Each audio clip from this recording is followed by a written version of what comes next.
In a forgotten corner of the mountains, where the trees stood tall like silent witnesses and the wind howled through narrow valleys, there lived a little girl named Lila. She was barely 9 years old, small for her age, with tangled dark hair and eyes that carried more sadness than any child should ever know. The village she lived in was poor, isolated, and unforgiving, but nothing in that harsh land was as cruel as the woman who called herself her mother. Lila's days began before sunrise. While most children in distant towns still slept under warm blankets, Lila was already awake, scrubbing floors with freezing water that cracked her tiny hands. Her mother, Mara, was known in the village as a hard woman, sharp-tongued, bitter, and feared. Some whispered that life had broken her long ago. Others said she was born that way. Either way, Lila paid the price for whatever darkness lived inside her mother. Every morning followed the same pattern. If the floor wasn't clean enough, a slap followed. If the fire wasn't lit fast enough, a kick. If the porridge was too thin, a wooden spoon came crashing down on Lila's arms or back. Bruises became as common to her as freckles to other children. She learned to flinch at every raised hand, every sudden movement, even every loud voice, but the pain that hurt the most was not the physical beating, it was the silence of love. Lila could not remember a single time her mother had held her with warmth, brushed her hair gently, or asked if she was tired or hungry. She had no memory of being called "my child" with affection. She was only ever called useless, burden, or worse, at night. Lila slept on a thin straw mat near the dying embers of the hearth. Her body ached constantly. Sometimes hunger gnawed at her stomach so fiercely that sleep would not come. Other times, the soreness from the day's punishments kept her awake. She would stare into the darkness and quietly whisper to herself stories of better lives where mothers smiled, where children were cherished, where no one raised a hand in anger. The villagers knew something was wrong. They saw the bruises. They heard the screams through the thin walls of the small cabin. But in that harsh land, people had learned to mind their own business. "It's her child," they would say. "Discipline is not our concern." And so they turned away, leaving Lila trapped in a world of fear. Only the mountains seemed to care. When Mara sent Lila out to gather firewood, it was the only time the child felt something close to peace. The forest was quiet, vast, and indifferent to her suffering, but in that indifference she found comfort. The trees did not judge her. The birds did not strike her. The streams did not curse her name. Among the mountains, she could breathe. It was on one of those cold mornings, with frost clinging to the ground like shattered glass, that Lila first noticed him. She did not know his name then. The villagers called him the Mountain Man in hushed tones. Some said he had once been a hunter. Others believed he was an outlaw hiding from his past. No one truly knew his story. He lived alone in a small timber cabin far higher up the mountain trails, where few dared to go. Lila saw him only as a distant figure at first, tall, broad-shouldered, bearded. He moved through the forest like someone who belonged to it. While she struggled under the weight of firewood almost heavier than herself, he walked with steady, powerful steps. She froze when she noticed him watching her. Fear surged through her small body. All she had ever known from adults was pain. She expected the same from him. Dropping the firewood, she prepared for yelling, for blows that never failed to come, but none came. Instead, the man simply stood there, his eyes soft, not cruel. He did not advance. He did not speak. After a long moment, he turned and disappeared back into the trees. Lila picked up her firewood with trembling hands and ran. That night, her mother beat her worse than usual. "You're slow," Mara screamed, striking her again and again. "You'll freeze us all with your useless wandering." Lila did not cry out. She had learned long ago that tears only fueled the rage. She closed her eyes and endured it in silence. When it was over, she curled into herself on the floor, her body shaking. Yet for the first time in her life, something new stirred inside her.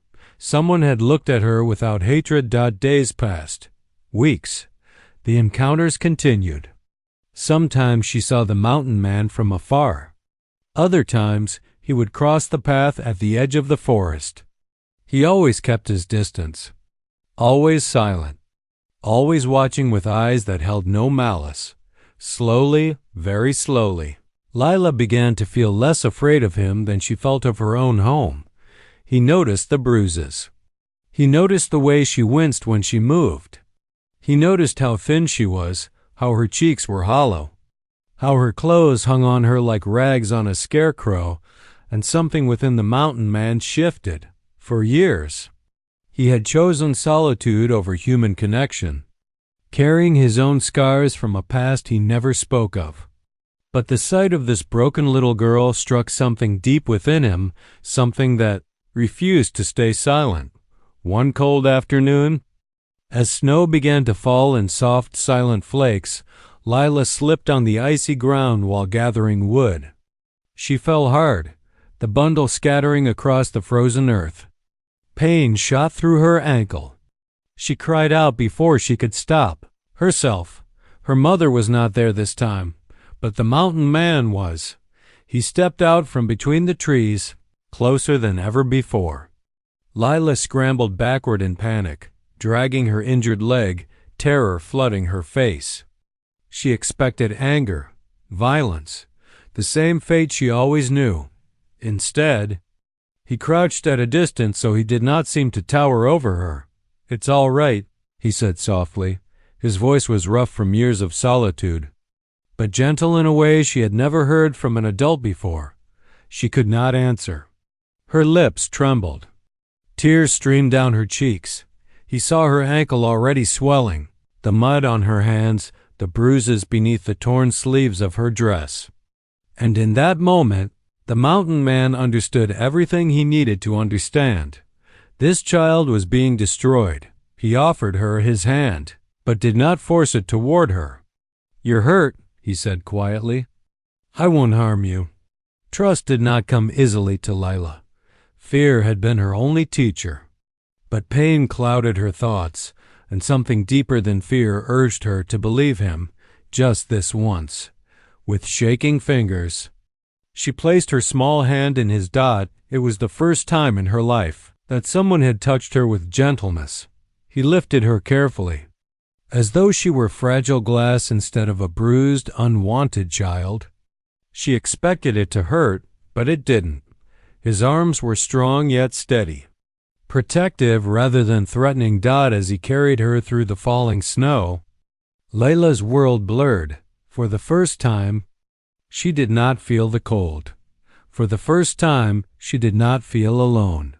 But far below, in the small beating-filled cabin of her mother, a storm was already forming, one that would soon clash violently with the mountain man's quiet decision. Because from that moment forward, his heart had chosen something he could no longer ignore. He would not leave her there to die. And that decision would change both of their lives forever. The mountain man's name was Elias. Very few people in the village knew it, and fewer still dared to speak it. Years earlier, Elias had arrived in the valley half dead, wounded, and silent. He paid for supplies with pelts and kept to himself. Over time, people stopped asking questions. In a place where survival was hard for everyone, a quiet man in the mountains was simply another mystery among many. But that day, as he carried Lila through the falling snow toward his cabin, his past felt closer than it had in years. He laid her gently on the small wooden bed inside his one-room cabin. The cabin smelled of pine wood, smoke, and dried herbs. A fire crackled softly in the hearth. It was warm, far warmer than anything Lila had ever known. She stared at the ceiling in stunned silence. Elias knelt beside her and carefully removed her worn shoes. Her ankle was badly swollen. He cleaned the dirt from her skin with warm water, his hands slow and cautious, afraid to frighten her. Every flinch from her small body tightened something in his chest. "She did this to you?"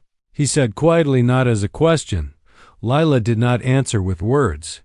She only nodded once, barely visible. Elias wrapped her ankle with practiced care. Long ago, before the mountains became his refuge, he had learned how to treat injuries on battlefields and hunting grounds. He had learned how to save lives. He had not learned how to mend a child's broken soul. He gave her a bowl of warm broth. At first, she didn't touch it, suspicious and fearful. No one ever offered her food without a condition. He slid the bowl closer and stepped away, sitting on a stool near the door so she would not feel trapped. "You can eat," he said. "No one will take it from you." Her hands trembled as she lifted the bowl. The first sip made her gasp. It was hot, but good. Real food. She ate slowly, as if afraid it might vanish. When the bowl was empty, for the first time in her life, she felt full. Exhaustion overcame fear. Her eyelids drooped. She fell asleep clutching the blanket Elias had placed over her shoulders. Elias sat awake by the fire all night. He watched her chest rise and fall. He studied every bruise, every thin line where her skin had been struck. Rage simmered quietly inside him, not the hot, reckless rage of youth, but the cold, controlled fury of a man who had seen too much suffering and would not allow one more innocent soul to be destroyed. Yet he also knew the danger. She was not his child. The law of the valley, crude and cruel as it was, would side with the mother. If Mara accused him of kidnapping, no one would listen to a mountain recluse with a violent past. They would hang him without asking why. At dawn, Lila awoke in terror, instinctively searching for the familiar cold floor and the sound of her mother's voice. Instead, she found warmth, quiet, safety. She tried to sit up and cried out in pain. Elias was beside her at once. "Easy," he said. "Your ankle needs rest." Her eyes flooded with fear. My mother," she whispered. "She will be angry. She will beat me." The words were flat, not dramatic. Spoken as a simple fact of life, Elias clenched his jaw. "You won't go back today." Her eyes widened. "She will come for me, I know." For the next 2 days, Layla remained in the cabin. Elias brought her food, kept the fire going, and treated her ankle. He spoke little, but his presence never carried threat. Slowly, painfully, Lila began to relax. She laughed once, just a quiet, uncertain sound, when one of Elias's clumsy attempts at cooking filled the cabin with smoke. It was the first laugh she had ever known. But far below, Mara had discovered that her daughter was missing. At first, she did not panic. She assumed Lila had wandered too far gathering wood or was hiding in fear after the last beating. But by the second night, hunger gnawed at Mara's pride and anger ignited in her veins. She went to the village. "My daughter is gone," she said loudly. "That mountain brute took her." The words traveled fast. Whispers spread like wildfire. Some villagers felt unease, remembering the child's bruises. Others were eager for accusation and spectacle. A handful of men armed themselves and began the climb toward the higher trails. They did not go to save a child, they went to reclaim property. High above, Elias sensed the change before he saw it. The forest had a language all its own, the nervous flutter of birds, the distant echo of unfamiliar voices. By evening, he knew they were coming. Lila sensed his tension. "They're coming for me," she whispered. "Yes," Elias said truthfully. "But they won't take you easily." Fear returned to her eyes, but now something else lived alongside it. Trust. "What will they do to you?" she asked. Elias hesitated. "Things I've already survived once." His mind drifted backward to a time long before the mountains, before the cabin, before the silence. He had once been a man of the frontier army, hired to clear lands, break tribes, enforce cruel laws. He had followed orders until one brutal winter when those orders cost the lives of innocent women and children. That was the night he left everything behind. That was the night he became the man the village feared. He would not fail a child again. As darkness fell, torches appeared below on the switchback trail. Voices rose, angry and drunk with righteousness. Mara's shrill cries pierced the night. "She's mine. Bring her back." Lila began to shake violently. Elias knelt in front of her. "Listen to me. No matter what happens, you stay behind me. You do not speak unless I tell you to. And you do not run." She nodded. The men arrived at his cabin just after midnight. They formed a rough semicircle outside. Mara stood at the front, her face twisted with rage and fury. "You stole my child," she screamed. "Hand her over." Elias stepped outside slowly, his rifle resting against the wall behind him, but not in his hands. "She's injured. She fell in the ice. I treated her. She is my daughter," Mara spat. "You had no right to take her." "She came because she was hurt," Elias replied calmly. "And because she's being beaten." A murmur rippled through the group. Mara laughed harshly. "Lies. She is clumsy and lazy. That's all." Elias's voice dropped to iron. "You're killing her." One of the men shifted uneasily.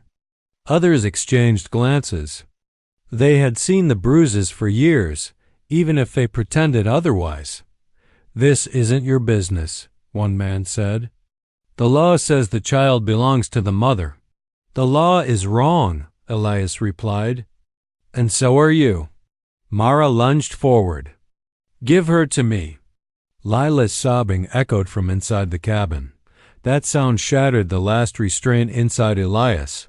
"She will not go back," he said. The men reached for weapons. And for the first time in years, the mountain man prepared to fight, not for survival, not for revenge, but for a small broken child whose life depended on his strength. The mountains, silent as ever, waited to witness what would come next. The cold mountain night seemed to hold its breath.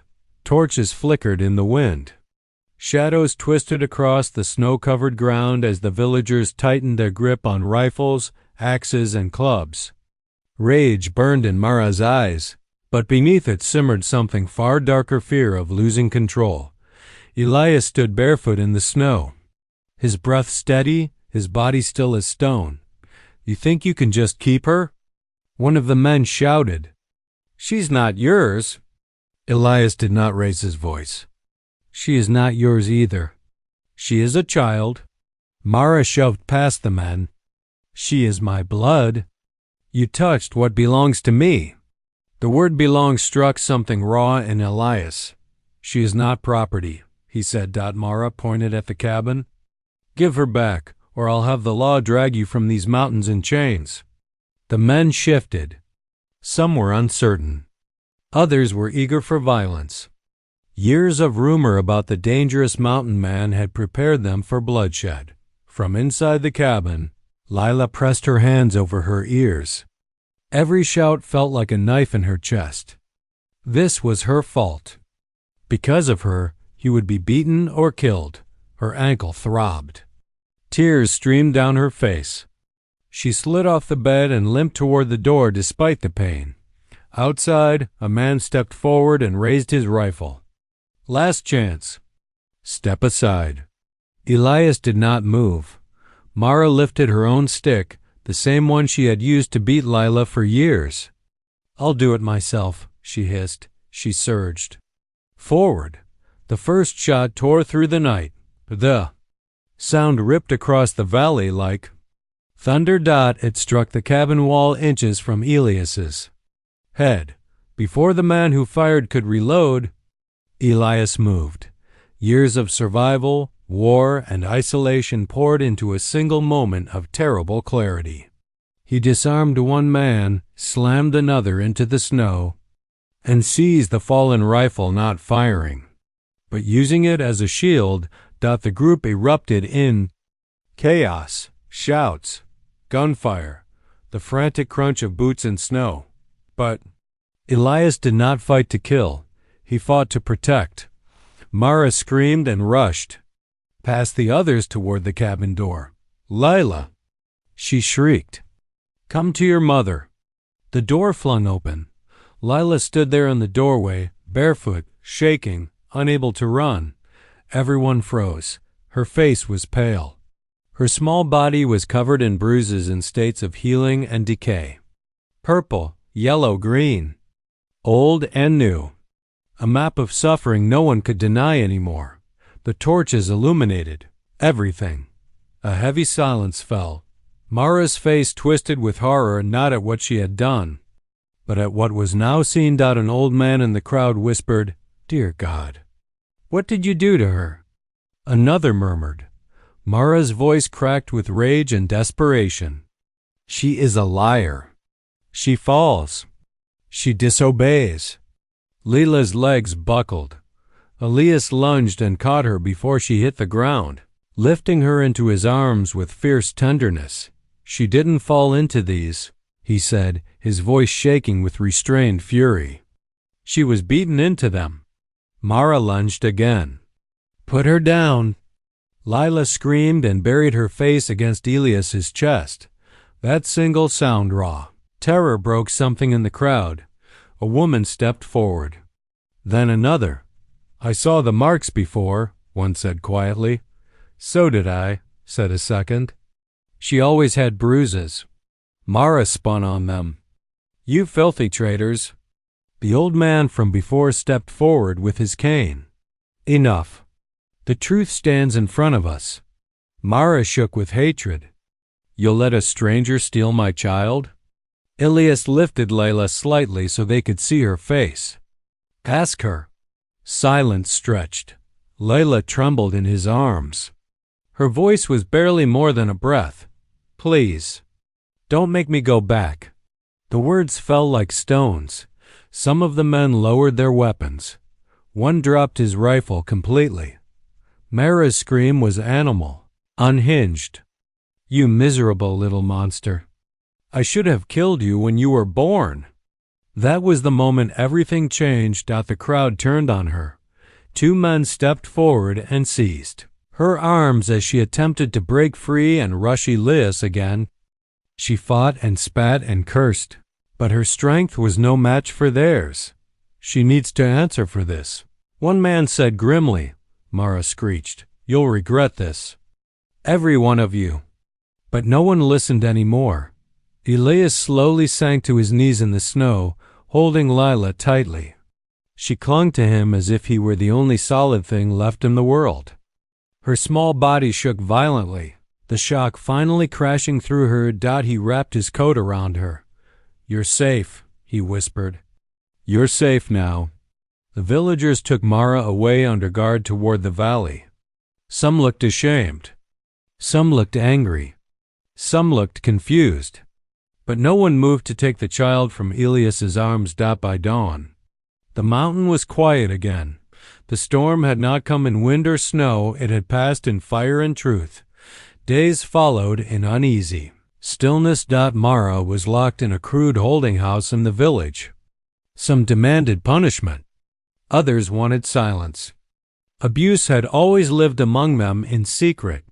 Now it stood exposed, but what to do with the child? No family claimed her. No one stepped forward. Lila remained in Elias's cabin. At first, the villagers assumed it would be temporary. A few days. Perhaps a week.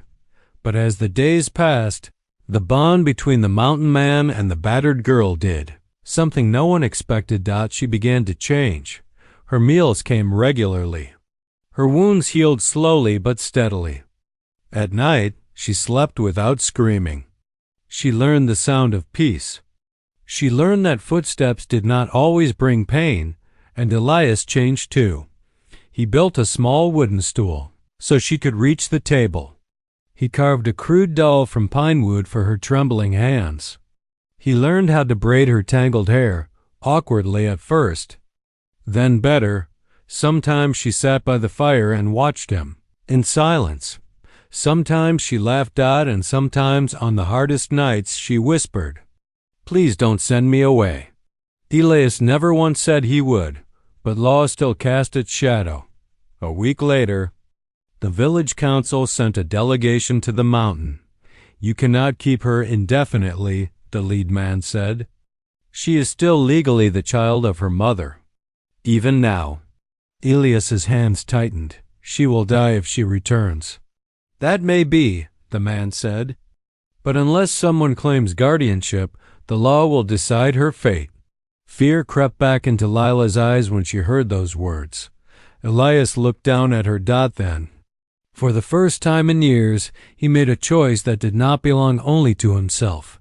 "I will claim her," he said. The councilmen stared. "You?" one asked. "A solitary mountain man with no blood tie?" "I don't need blood to be her father," Elias replied. The word father hung in the air like a vow. Lila's eyes widened. "You'd keep me?" Elias knelt before her and took her tiny hands in his scarred ones. "If you'll have me, I'll never let anyone hurt you again." Her lips trembled. Then, slowly, she nodded. And in that quiet moment high in the mountains, a broken child chose her own family for the first time in her life, but the valley below was not finished testing that choice. Mara was still alive. The law was still uncertain, and not everyone was willing to let the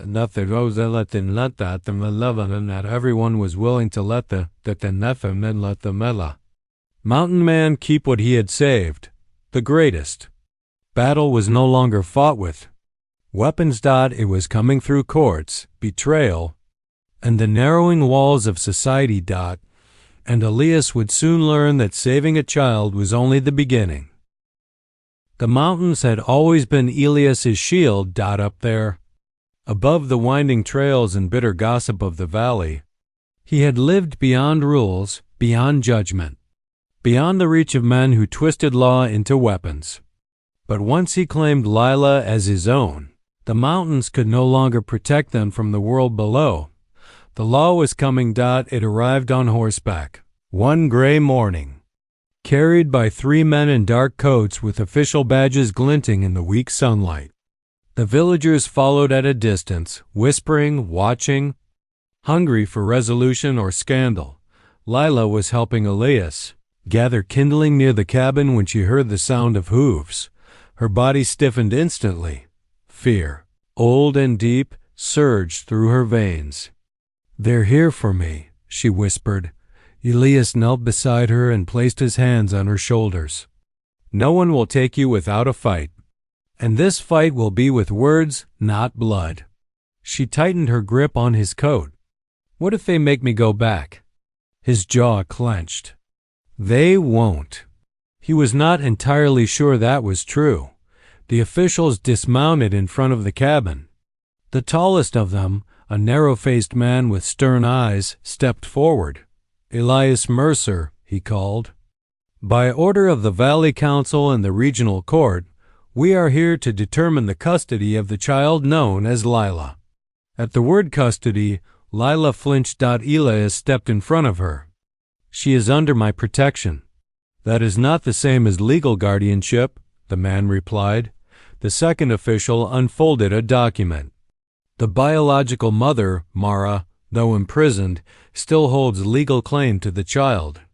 Until her rights are formally stripped, the girl remains hers under law." Lila's breath came in short, terrified gasps. "She nearly killed her," Elias said coldly. "You saw the bruises. You heard the witnesses." "We are not blind to the abuse," the man said. "But the law moves slowly, and the council is divided." A cold dread settled in the pit of Elias's stomach. "What does that mean?" "It means," the man said carefully, "that the child will be taken to the valley for temporary holding until a final ruling is made." Lila screamed. She buried her face against Elias's chest, shaking violently. "No, please. I'll be good. I won't make trouble." Her terror shattered the air. People shifted uncomfortably behind the officials. "She will not go," Elias said, his voice like iron at the official side. "If you resist, you will be arrested for obstruction, and the child will be taken by force." For a terrible moment, it felt as though the same nightmare was happening all over again. Only now it wore the mask of law instead of rage. Elias knelt and lifted Lila's face. "Look at me. No matter what happens today, I will find you. Do you understand?" Her lips trembled. She nodded desperately. The men reached for her, without striking anyone, without drawing a weapon. Elias stepped aside. Lila was taken screaming down the mountain. The valley-holding house was cold, stone-built and unforgiving. They placed Lila in a narrow room with iron bars on the window. She huddled on a thin cot, clutching the small wooden doll Elias had carved for her. Every shadow felt like her mother's shape. Every footstep felt like pain returning dot and 2 cells away. Mara smiled. She had been beaten by the villagers' judgment at first. Locked away. Stripped of control. But now, when she heard the child's sobs echo down the corridor, satisfaction burned in her eyes. "They brought you back," she called softly through the stone. "Just like I said they would." Lila pressed her hands over her ears. Mara laughed. "You thought a stranger could save you from your own mother? Fools don't last long in this world." That night, Lila did not sleep. She waited for the door to open. She waited to be dragged back into the nightmare high in the mountains. Elias tore through his cabin in helpless fury. He punched the log wall until blood ran down his knuckles. He blamed himself for trusting the council, for not fighting harder, for thinking the truth alone would be enough. The villagers were split. Some whispered that the mountain man had overstepped his place. Others muttered that the law was protecting a monster. A few brave souls came to Elias quietly. "You must go to the court hearing," one woman said. "They've scheduled it for 3 days from now." "What of the mother?" Elias asked. The woman lowered her voice. "Mara has demanded to speak." Elias's stomach twisted. He knew exactly what that meant. The courtroom was packed. Men and women filled every bench. Some curious, some judgmental, some sympathetic. At the front, behind iron restraints, sat Mara, her hair wild, her lips twisted in a thin, poisonous smile. Lila sat alone on a small bench to the side, her feet not even reaching the floor. She looked impossibly small in the vast wooden room.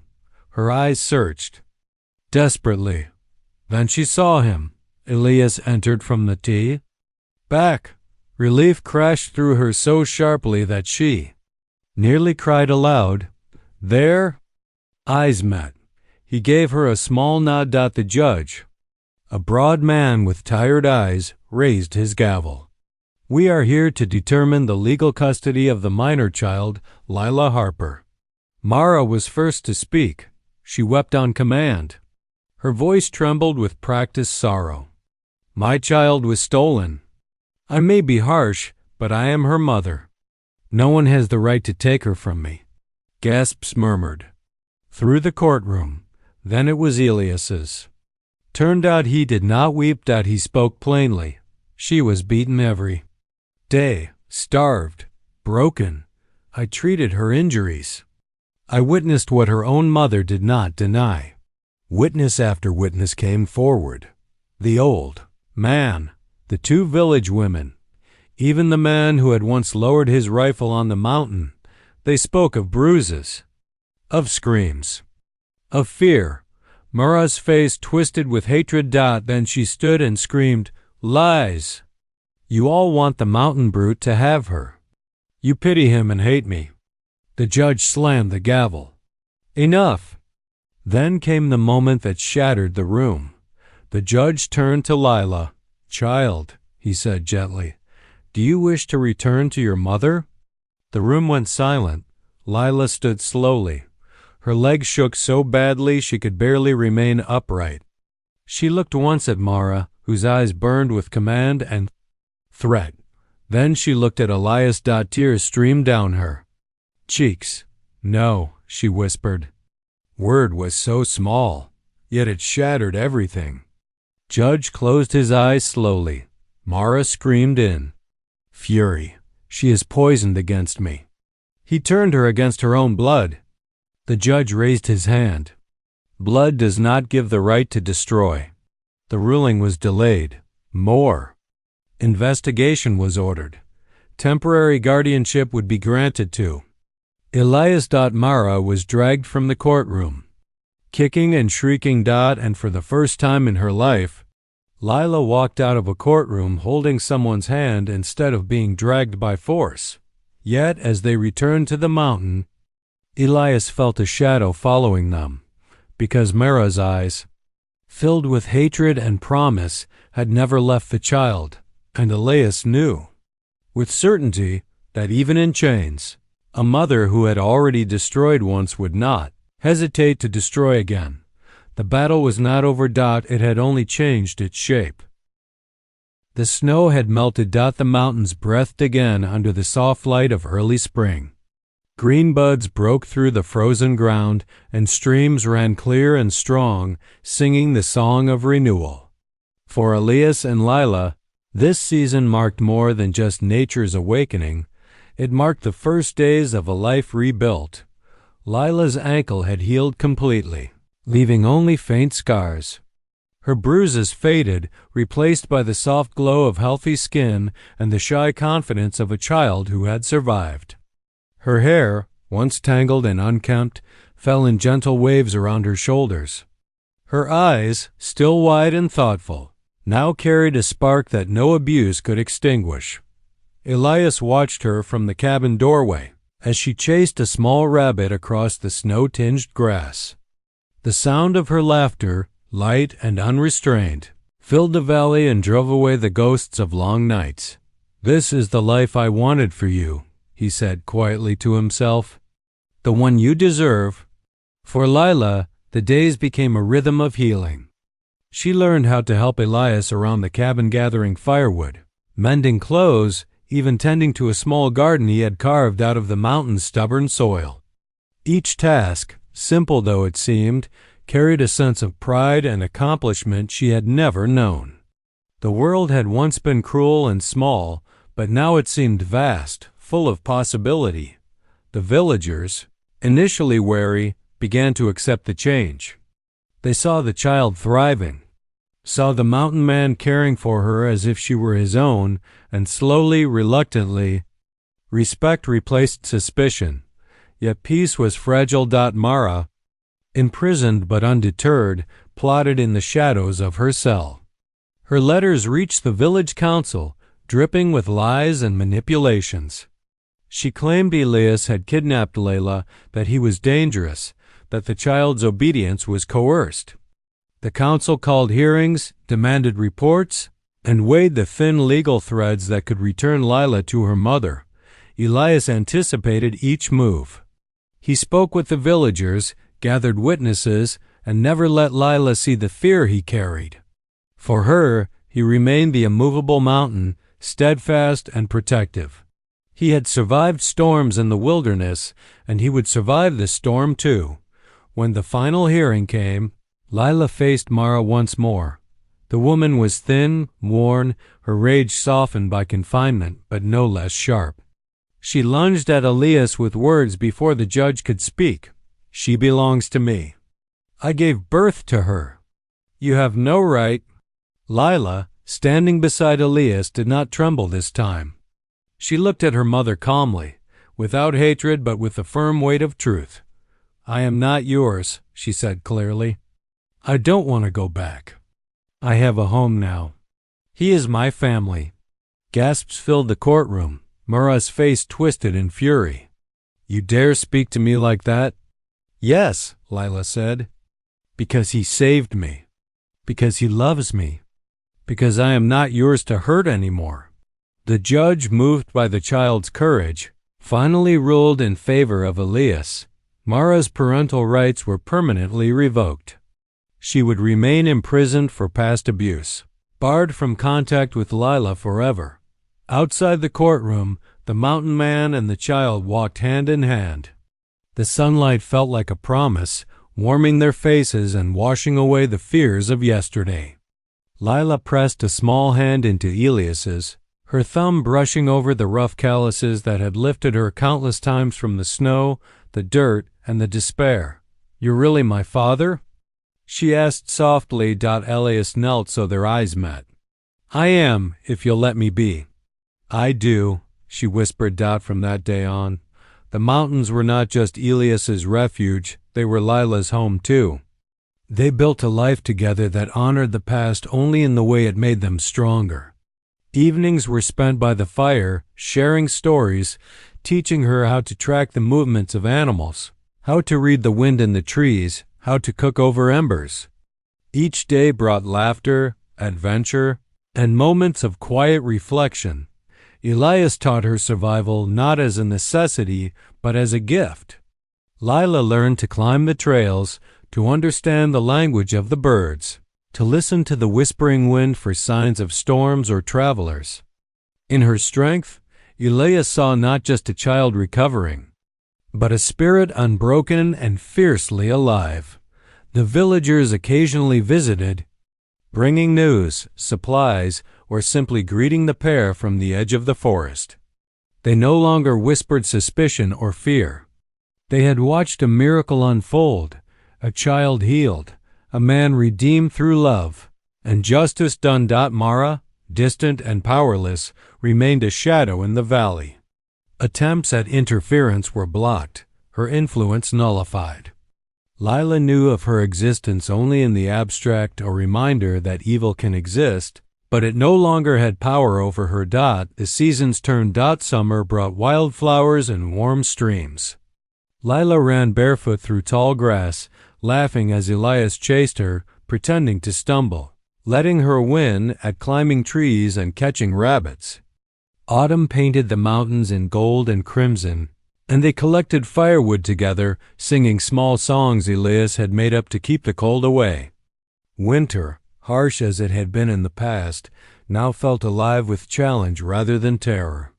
Snow became playground, not punishment. Through it all, Elias watched her, proud but always vigilant. He understood that scars, both visible and invisible, take time to fade. He never pushed, never forced. He simply loved, patiently, unwaveringly, completely. Lila learned to trust not just him, but herself. She made decisions, explored the forests on her own within his sight, spoke her mind, and laughed freely without fear of punishment. Every step forward was a victory against the darkness that had once held her. One quiet evening, as the sun dipped below the mountain peaks, Elias and Lila sat on a rock overlooking the valley. She rested her head against his shoulder. "Do you think I'll ever be scared again?" she asked softly. Elias wrapped an arm around her. "Perhaps," he said. "Fear is part of life, but it will never have the same hold over you. You have a home, and you have me. You are never alone." She smiled, small but radiant. "I love this home. I love you," he said. "And I promise I will protect you for as long as I live." For the first time, Lila believed it. The mountains around them were vast, timeless, and free. And now so was she.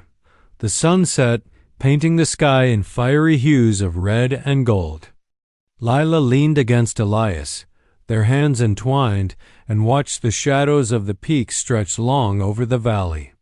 A life that had begun in pain and fear had ended in safety, warmth, and the kind of love that could not be broken.